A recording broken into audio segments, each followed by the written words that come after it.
De quoi on parle quand on parle de notre identité?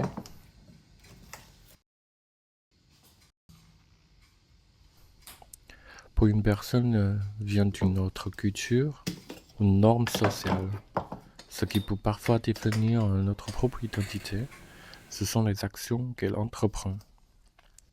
Les raisons qui nous poussent à les faire sont importantes, tout comme des joies qui nous procurent.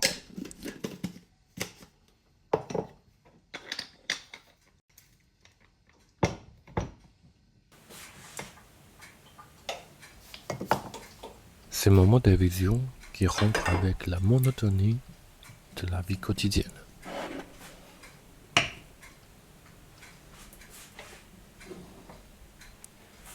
En tant que personne queer, trouver notre place dans la société est un défi de taille.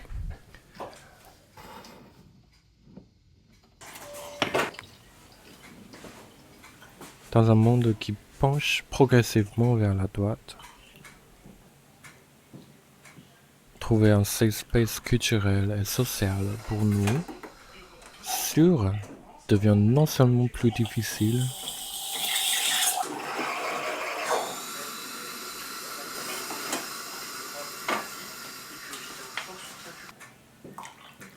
mais aussi essentiel.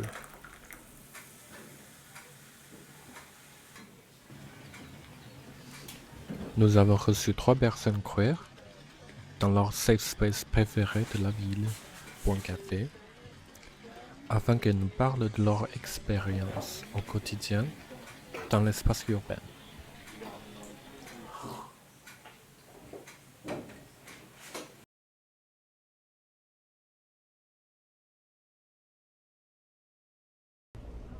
Bonjour, je m'appelle Mathis et je suis illustrateur indépendant. Et ici on se retrouve un peu au square du Temple parce que c'est un endroit plutôt calme et que j'aime bien me poser ici de temps en temps.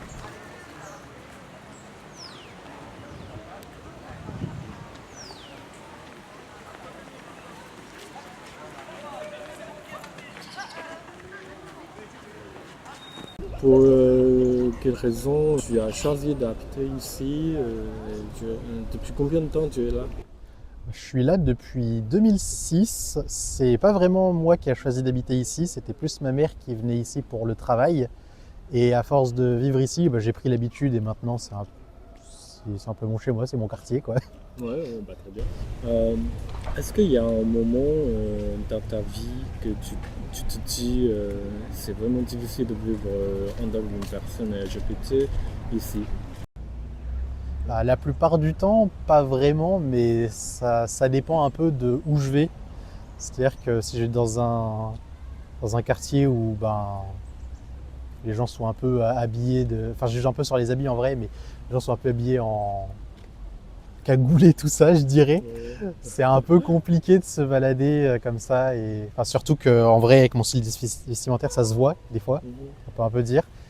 Et ça fait que je fais un peu une facette où je fais un peu la gueule, des trucs comme ça.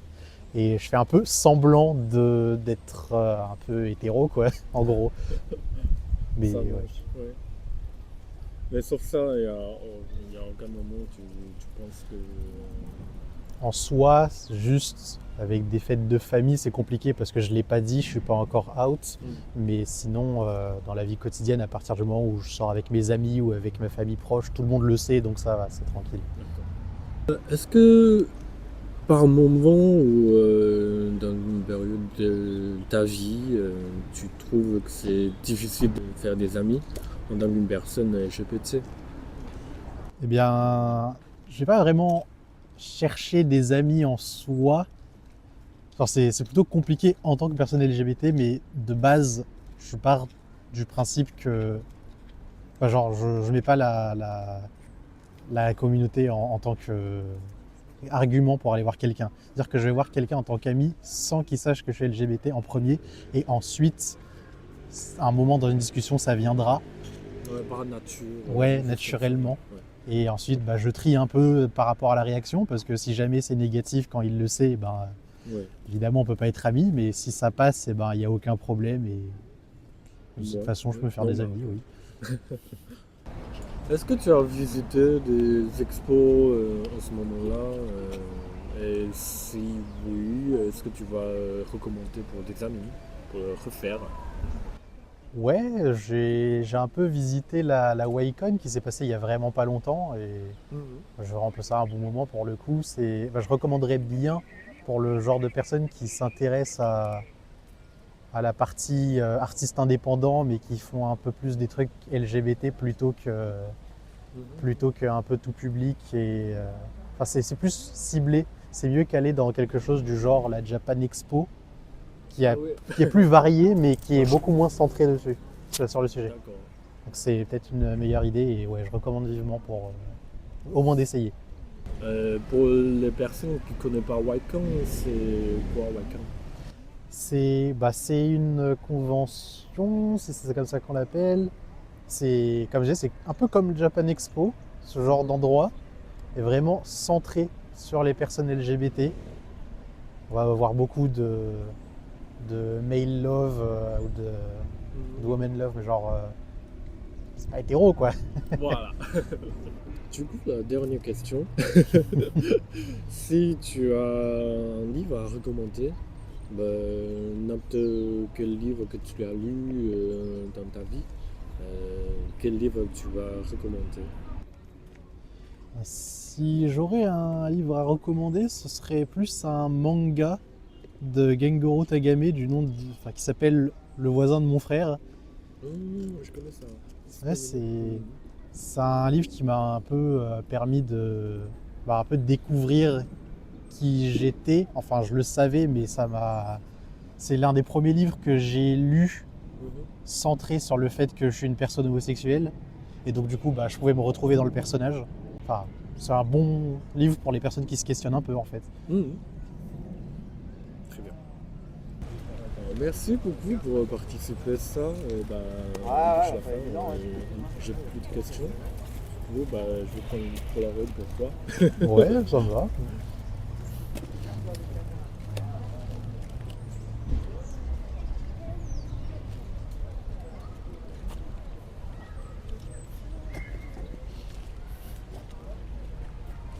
Un, deux, un. Yay!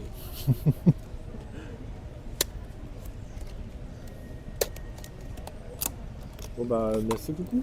Enchanté. Enfin, À la prochaine. à la prochaine.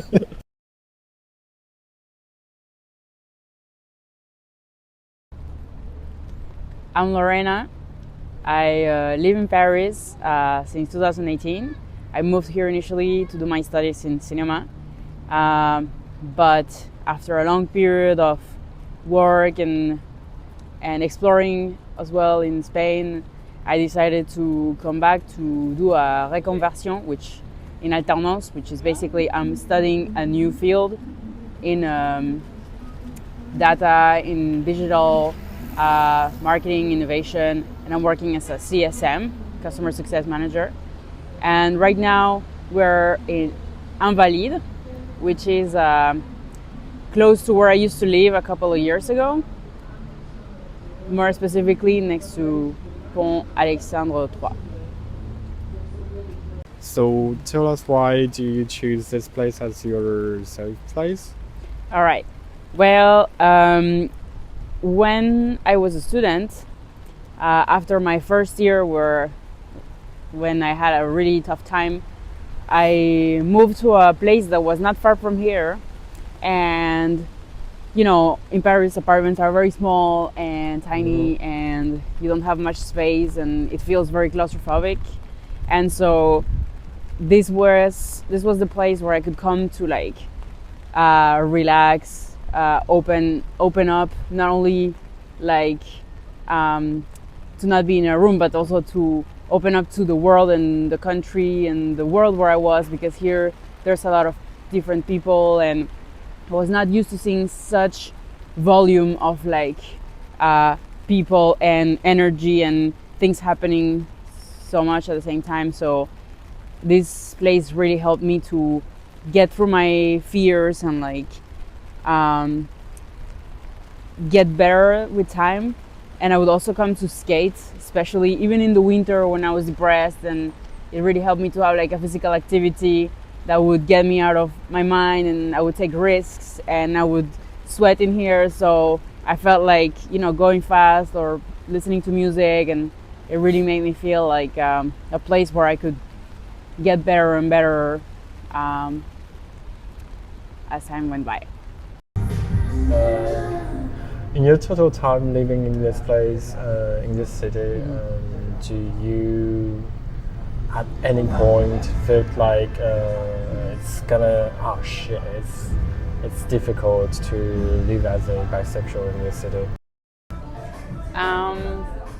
I think the moment where I felt that way was more related to my own self-esteem and my own condition. You know, the quality of my relationships, the quality of the food I was eating, the amount of physical activity I was doing, you know, how nice of a room I had at the moment or not, and all these things were impacting more that aspect, I would say, rather than the city itself. Instead, I would say, you know, from my point of reference, which is my hometown, which is Cochabamba, Bolivia, I think over there's already not that many people, and everybody knows each other, everybody's super judgmental and live by very, you know, categorized, like pre-standard ways. So over there it was much harder simply because there was not enough people who were bisexual. So like there was like 5-10 girls that were bisexual, and that doesn't mean that they're your type or that you're their type. So like it was already hard, like in that aspect, to explore my sexuality when I was a teenager, because I wasn't even sure. I was just really curious, and I was really excited to explore that, and I had a lot of frustration because I couldn't see or live what I wish I could, and on top of that I had very low self-esteem, so like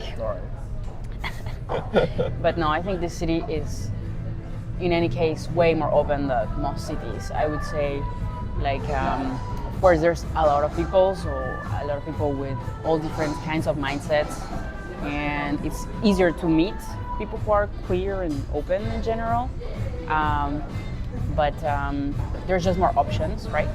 But it's true that it's more common to see that I feel like people are more respectful of independency, like any aspect it is, right? People are more open to just maybe judge, but like it's not their business, right? So I've seen girls like kissing in the metro when I was coming here, you know, but it's true. Yeah, but it's true that, you know, in my work, people are way more open. Like I have a manager who's gay, and it's just completely normal that everybody just knows that it's not a deal. It's not like such a big subject at all. But in my school, where there's a lot more people from other areas of France and Paris especially, it's more hard. Like they're already more like, they approach us, I can accept you if you're bi, but it's like more like, for them it is a bit more like a subject, whereas for me it's more like the taste of your food, right? Like you're tasting food. Like when I was a kid I didn't like champignons and mushrooms, and now as an adult I like it. And that's just changed, you know. I didn't like it, now I like it. Like I don't think it's my life changes because I like mushrooms, you know what I mean? Like, I mean, it's true that it's a bit more important than that. That's a cute way to put it, like the champignons. Yeah, I didn't like onions, and now I love onions, so. But it doesn't impact your life in any ways. Like, yeah, it's not like it's gonna be determining. It's not my only identity. It's not a big deal. But it's true that I'm still scared how people are gonna take it. Like, if I get really close to certain women sometimes, I would like to just be friends with them, like, you know, like share a lot of personal stuff and just have these moments that I used to have with my best friends when I was a kid as well, because they were almost like siblings to me. And now it's a bit like I get a bit scared that I don't have the right to have this anymore, and I'm still figuring out how to deal with this, like how how to handle it even as an adult, to be more confident. And yeah, although I have a boyfriend and we're in a long-term relationship and everything, it's true that I still think relationships with girls sometimes. And it's part of it. He's like, again. So yeah. With the people who know your sexuality already, have you ever felt like it's difficult to communicate with the locals or make friends as a bi person? All right, so yes, of course, I feel like France is a place where people are more close to their own circle, people that they already know. Unlike the place where I come from, people tend to look for new people because we're bored of seeing the same people all the time. We like to approach new people, and so yeah, to my point of reference, it is a place where it's hard to meet friends, to meet strangers and communicate with people who are not in your relationships. There's also cultural differences between Americans and French people into how much you open up to strangers. And Totally, yeah. I would say that to people that know me, I think it depends a lot on the age, maybe, and because, for example, my mom-in-law, like my boyfriend's mom, she's really like, she knows that I'm bi and nothing has changed in our relationship. Like, she doesn't think about it that much and nothing changed, right?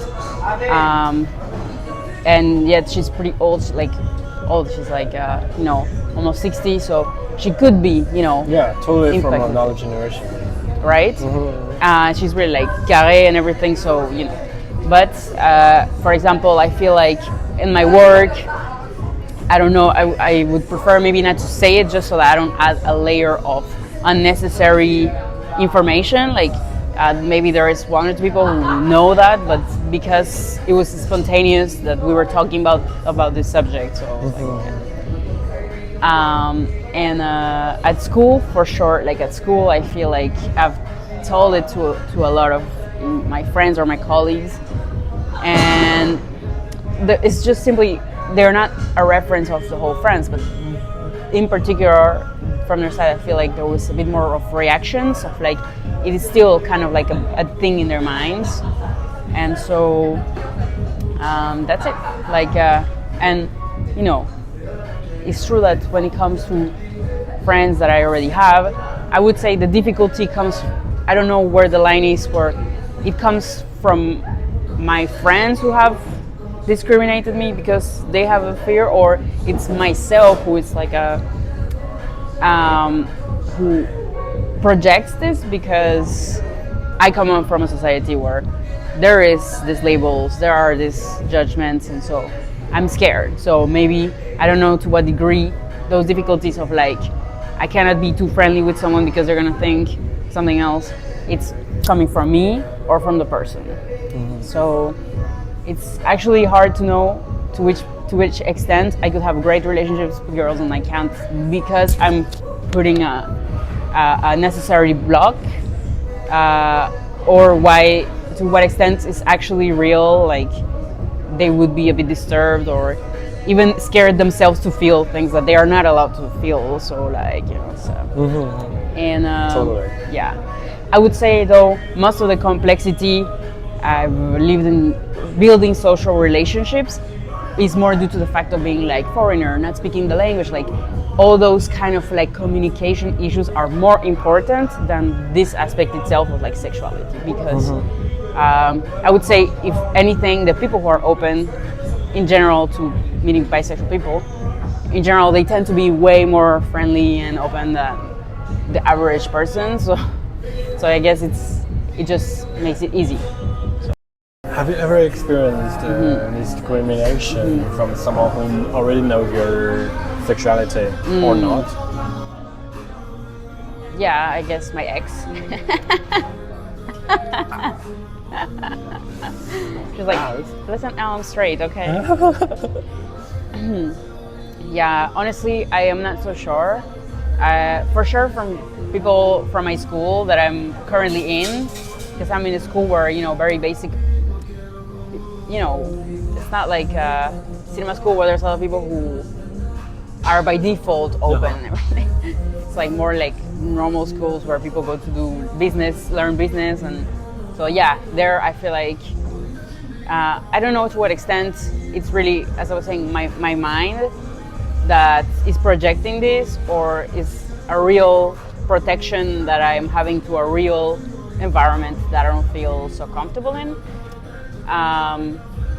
But I guess I'm gonna, you know, learn. It's something that I'm learning to deal with, not like something I'm trying to block or ignore. I'm just really trying to work it out, like actively, to make sense of what it is that I feel and what is me and what is the others. Can you tell us which is the last film or theater piece or song or exposition you visited that you discovered or you were listening to recently? Yes. The thing is, I'm trying to wait for a bit before I reply. The last movie that I watched was Gladiator, because it used to be a very one of the favorite movies of Antoine, which is my boyfriend, a long time ago. So it's a story about Rome, like basically when the emperor dies and now they need to. There's a gladiator who needs to become the emperor, but the son of the emperor. It's too long. Did you like it? Yeah, it's a pretty nice film. All right. But would you recommend it? It depends its context, right? Like it's for pop culture, sure, you should watch it, but it's not gonna change your life. Like it's a great movie for its time, for its context, but I wouldn't say it's in my top 10. All right. Is it with Pedro Pascal in there? I don't know. I don't know many actors. Pedro Pascal. Pedro. Pascal. No, I don't. No. Maybe we can continue if you want. All right. So the last song that I listened to was some traditional Latin American song. It's a bit like a cumbia, a bit like a song that you listen in marriages when it's like 2 a.m. and DJ wants you to go home. And it's like, and we were like, hey. So, you know, there's always two kinds of people. It's like, fuck, the music is coming shit, we need to get out. And it's c'est fini. And then there's other people who are like kind of drunk and they're like, that's my jam. And they're like, so like the DJ's like, fuck, they're staying. So yeah. Okay. Yeah, I just had a flashback of this song and I was like, So I was like singing it while I was doing the dishes, and Antoine is like, I'm gonna put my headphones. And you're like, this is my jam. Yeah.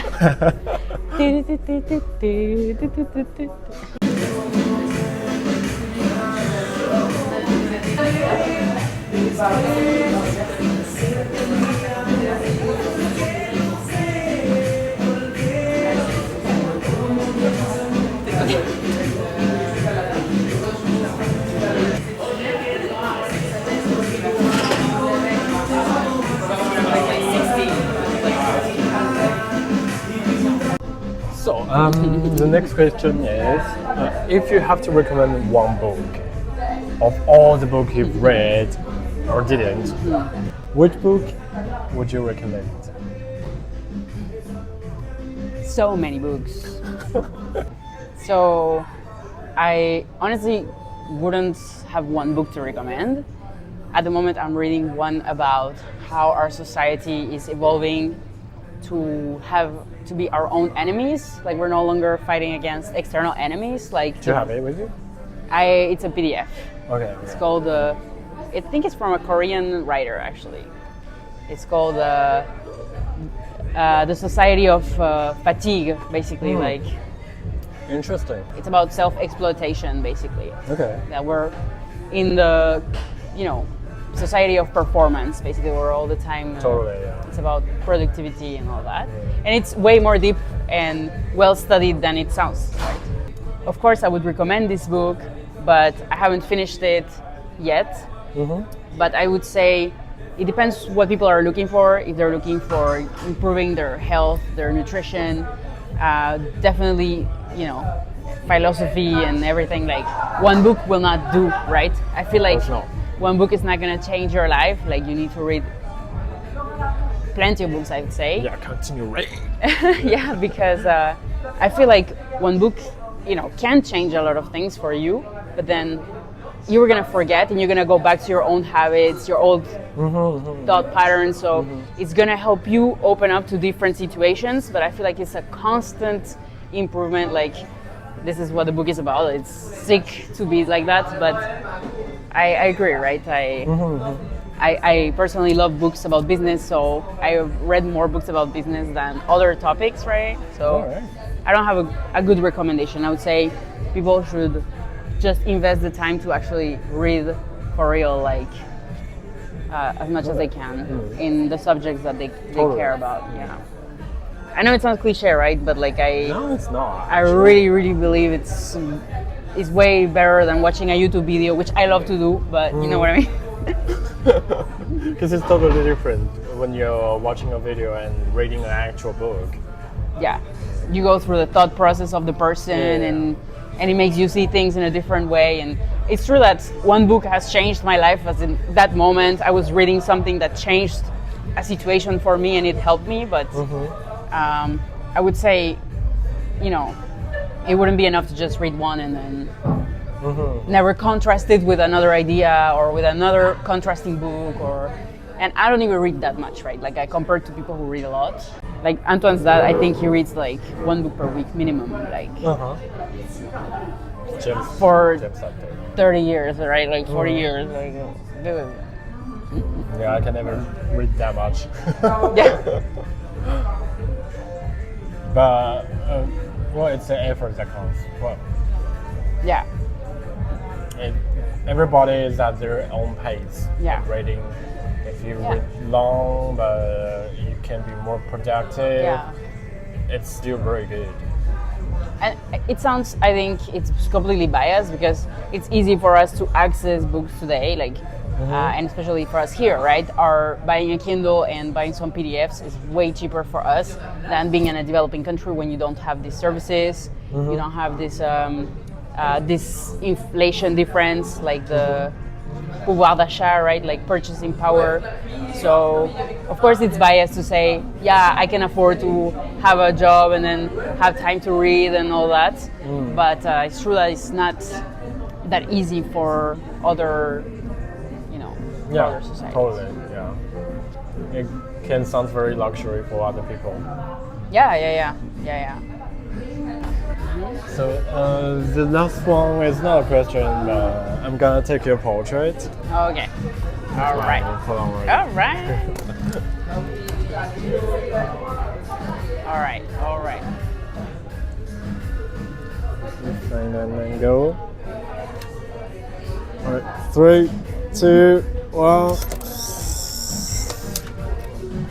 Got it. Well, thank you for participating in this interview. Of course. And thanks for answering all my questions. Of course. No worries. My pleasure.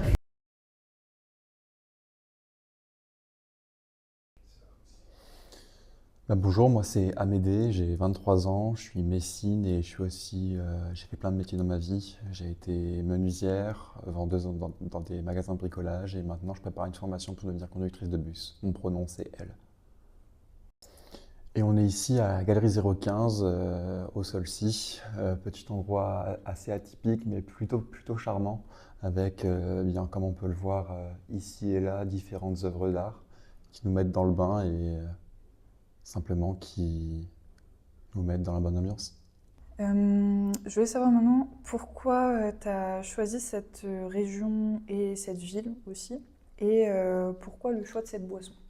Eh bien, concernant la ville, ça va faire maintenant 23 ans que j'y vis, donc et je ne veux pas vraiment la quitter avec ce nouveau métier qui va m'emballer au sein de transports en commun avec les usagers et les usagères. Et concernant cette boisson, eh bien, depuis peu de temps, je dirais 1-2 ans, je suis amatrice de café. Pour se donner du peps, c'est parce que j'aime bien le goût. L'amertume est quelque chose que je découvre avec mon vieil âge de 23 ans.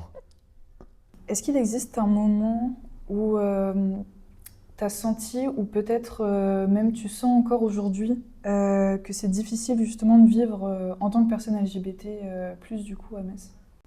Pas spécialement difficile, pas plus qu'une autre ville. En réalité, j'ai plus eu peur à Paris quand j'y étais en déplacement.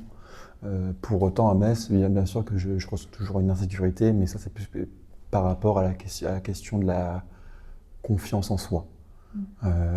Au début de ma transition, il y a de ça maintenant 2 ans, simplement le fait que porter une robe me mettait en angoisse et donc je n'avais pas la confiance, donc évidemment que je me sentais en insécurité. Pour autant, j'ai jamais été agressé, fort heureusement, jamais eu aucun souci, quoi que ce soit, des remarques par-ci par-là, mais bien sûr, je passais outre. Moi, j'ai mes marques à Metz, donc parce que je connais beaucoup de gens, à tout moment, s'il y a moins de soucis, j'appelle quelqu'un, Oui, c'est fini, c'est tu vois. vrai. Et en vrai, c'est petit. Enfin, oui, c'est petit C'est dans petit. le sens où si t'as justement, si t'as un souci et que t'appelles quelqu'un, genre, tu sais que la personne, genre, Ouais, elle voilà. peut être là assez rapidement, quoi. Mais c'est marrant, tu vois, parce que justement, genre, j'en parlais avec Élise aussi, et elle m'avait dit que, comment dire, genre, justement, elle kiffe Metz aussi, et puis, genre, quand elle m'en a parlé, j'étais là, genre, what the fuck, comment tu peux aimer Metz, tu vois. C'est super bien. Et en fait, elle m'a dit, quand elle était partie 1 an sur Nancy, et en fait, le fait de partir 1 an ailleurs, en fait, ça lui a vraiment fait redécouvrir Metz. Après, elle s'est rendue compte que, en fait, genre, c'est une bête de ville comparée justement à d'autres endroits et tout. Et je pense que, ouais, moi, c'est ça qui me manque pour réellement apprécier cette ville, tu vois, de partir un petit peu ailleurs et de me rendre compte des galères. Parce que pareil, tu vois, genre Paris, moi, j'y suis allée qu'en séjour en vacances ou des trucs comme ça. Ouais. Des trucs comme ça, et puis j'avais des itinéraires très précis, tu vois, La donc même. je pense que y vivre, c'est... Enfin, après, je sais pas, Lionel, peut-être peut-être que toi, tu serais plus à même de répondre à cette question, mais... Bah, je suis pas très légitimé de répondre à cette question parce que j'habite pas du tout à Metz. Oui, mais t'habites à Paris, Mais, du coup, oui. genre... Par Pour toi, rapport le climat à Paris, c'est tous les comment? tous les villes précédentes que j'ai habitées, Ouais. la ville de Paris, c'est beaucoup plus cool. Et je me sens bien là-bas, c'est ma maison, quoi. Et du coup, pour toi, est-ce que ça a été difficile, ou peut-être que c'est le cas encore aujourd'hui, de te faire des amis dans la situation du coup, dans laquelle tu es aujourd'hui? Et du coup, question administrative aussi, est-ce que ça a été compliqué ou pas pour toi? Perso, j'ai pas galéré à faire des potes à partir du moment où je me suis assumé. J'ai même commencé à développer en fait comment dire, un gain social. En fait, j'ai commencé à m'exprimer davantage, à m'assumer davantage à partir du moment où je savais que j'étais meuf. Et de ce fait, en fait, j'ai pu m'assumer et j'ai pu me faire bien plus d'amis meufs qui ont réussi à en fait, me libérer simplement de tous ces écarts types, de toutes ces cases et qui, par la suite, m'ont aidé là-dedans. Et concernant l'administration, ça a été plutôt simple, à vrai dire, à Metz. À partir du moment où j'ai voulu changer de prénom, que ce soit sur tous mes papiers, permis, carte d'identité, carte vitale, banque, j'ai fait une demande de changement d'acte de naissance pour le renouveler avec mon nouveau prénom. Et à partir de là, j'ai même pu esquiver le fait de payer un nouveau timbre fiscal. Donc j'ai évité 25 € et après, à partir de là, tu refais tes demandes et ça m'a pris une semaine. Je suis tombé sur une meuf qui ne comprenait pas trop, mais en même temps, elle était sympa. Okay. Elle m'a dit c'est pourquoi? J'ai fait transition. Elle fait transi quoi? Et je marque quoi du coup? Moi je dis acte de transition de genre. Elle fait ah d'accord. J'ai fait son taf. De ouf, de ouf. Ah putain, ok.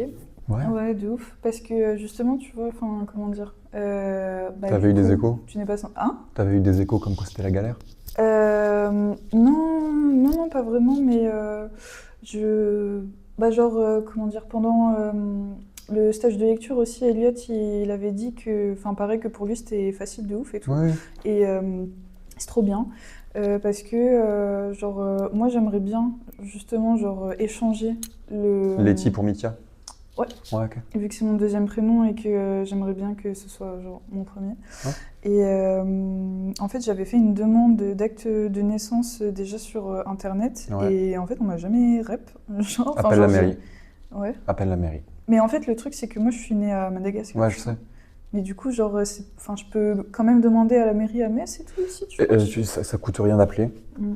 Ça coûte rien. Après, si tu dis, bah écoutez, la mairie, je sais pas ce qu'elle a, enfin, je sais pas si elle existe encore. Je vais essayer de les contacter, mais après, un coup de fil, c'est rien de plus, hein. Mm. Tu prends rendez-vous en ligne, tu dis, écoutez, bah, j'aimerais changer de prénom pour telle et telle motivation. Voilà quoi. Ouais, parce que pareil, tu vois, au niveau du motif, j'avais regardé sur leur site et tout, et puis genre, il y avait un truc qui disait, tu vois, si c'est pas... Enfin, genre dans mon cas, tu vois, si c'est Oui. pas pour franciser mon prénom, en fait, c'est pas valable, tu vois. Sauf si depuis toute ma vie, on m'a appelé Mitty, tu vois, à la place... Enfin, genre mon deuxième prénom à la place de mon premier, et qu'il y a des témoignages ou je sais pas trop quoi, Mais tu vois, sur je le peux mur être et tout. témoin. Tu ferais ça? Bah oui, je ferais ça. Putain, mais oui, on se connaît depuis que je suis née, en plus. Bah oui. Bah ouais, putain. Quitte à mentir, rien à foutre. Ouais, j'avoue. Si c'est pour t'aider, Mitya, pas de souci. J'avoue. Parce que, tu vois, je me suis dit, genre, si je demande à mamie, je suis en mode, oh, pourquoi tu veux changer et tout, je sais pas quoi. Bah, parce qu'en fait, le prénom que vous m'avez donné, le deuxième est super, mais le premier, il est rince. Enfin, genre, non, mais parce que je veux me reconnecter à mes racines, quoi, en fait. Et du coup, ouais, genre, je suis pas allée plus loin quand j'ai vu qu'en fait, ils m'envoyaient pas mon acte de naissance et Mhm. tout. Et ok. Bah, du coup, ouais, je pense que je vais prendre rendez-vous et puis c'est bon à savoir. Mais c'est Parce pas que, compliqué, franchement. ouais. Ouais, moi, bah, comme j'ai dit juste avant, j'ai même esquivé à payer un timbre fiscal. Mm. Donc tu t'économises 25 balles, tu prends juste une semaine, tu prends un Ouais. rendez-vous, c'est fini, hein. Parce que, ouais, du coup, j'avais plein d'appréhensions, genre, par rapport à ça. Même, je regardais sur Reddit, genre, les gens, ils étaient là, ouais, moi, ça s'est pas passé et tout, je sais pas quoi, blablabla. Enfin, genre, plein de situations, en fait, qui étaient similaires à la mienne, où, justement, genre, ils étaient là, non, en fait, sauf si c'est pour motif, je sais pas, urgent, enfin, je sais pas trop comment dire, mais... Bref, ça passera pas et tout, je sais pas quoi. Du coup, je me suis un peu confortée dans cette idée-là, alors que, finalement... T'as même pas essayé, tu te confortes pas dans une idée où t'es pas. Ouais. Tu te bloques. C'est comme quand je suis allée récupérer mon diplôme de licence. En fait, le mec de mon frère, il m'avait dit, ouais, fais gaffe, parce que, genre, à un certain moment, il l'envoie à Nancy, dans leurs archives et tout, je sais pas quoi. Mhm. Du coup, vu que ça faisait genre 3-4 mois que j'étais pas allée le récup, j'étais en mode panique, tu vois, full panique. Et quand j'y suis allée pour le récup, du coup, ici, là, j'avais dit ça à la meuf qui m'a fait signer le papier pour dire que, enfin, l'attestation. Elle m'a dit, mais il faut pas croire ce que les gens ils vous disent. Bah oui. Voilà, anecdote. Mais ouais, ok, bah trop bien. Bah je réessayerai. C'est quoi le dernier film ou pièce de théâtre, chanson, expo, œuvre que tu as vu, du coup, ou écouté ou visité? Et est-ce que tu penses le recommander pour tes amis?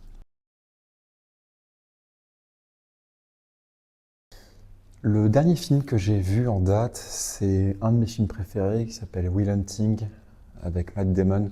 L'histoire d'un mec qui est très bagarreur, assez nihiliste sur les bords, qui est en fait un génie puisque il a des connaissances en astrophysique, sur énormément de cas de culture différents. Et ce mec va, au fil du film, faire une psychothérapie afin d'échapper à la prison sous conseil, sous tutorat d'un prof de la fac de Boston, je crois, on s'en fiche. Et c'est un de mes films préférés puisque la première fois que je l'ai visionné, j'ai écrit un monologue de 4 minutes dans un de mes carnets, car ce dernier m'avait particulièrement touché sur le fait de la réparation, de prendre le temps, d'être parfois une merde et de le comprendre. C'était vraiment très intéressant. Et d'ailleurs, à ce sujet, dans moins de 6 heures, je serai au Nest, au théâtre de Thionville, pour voir une pièce de théâtre recommandée par ma grande sœur qui y travaille ici même là-bas.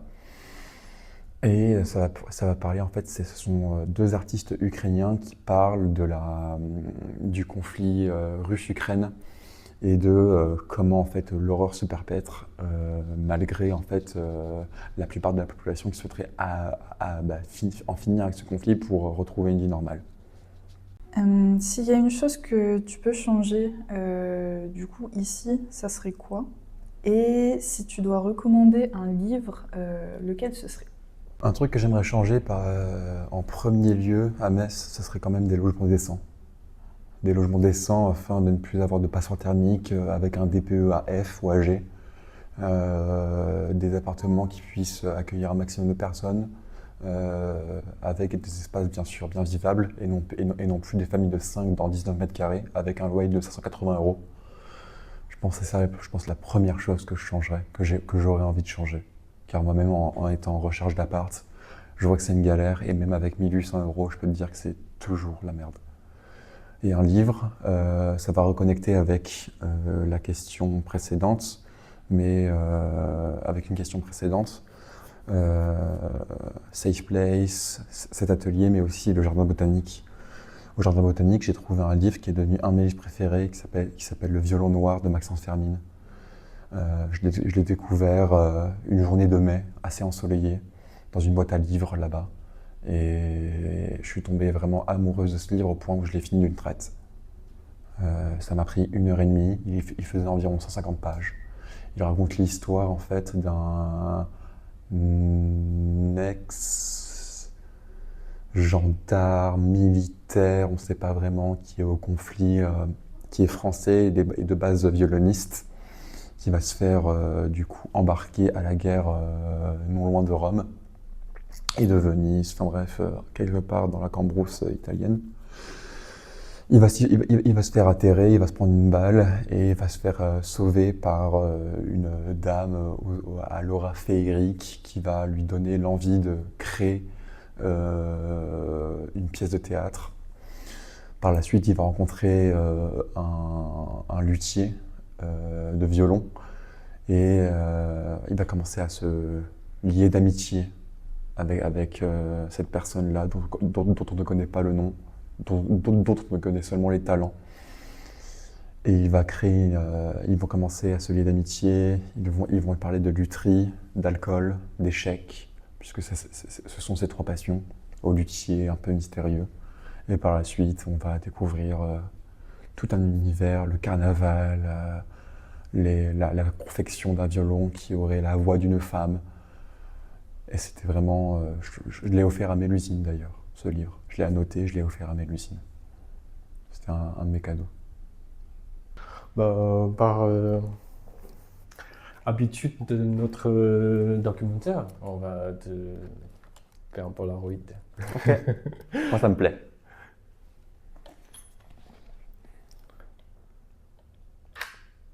Trois, deux, un.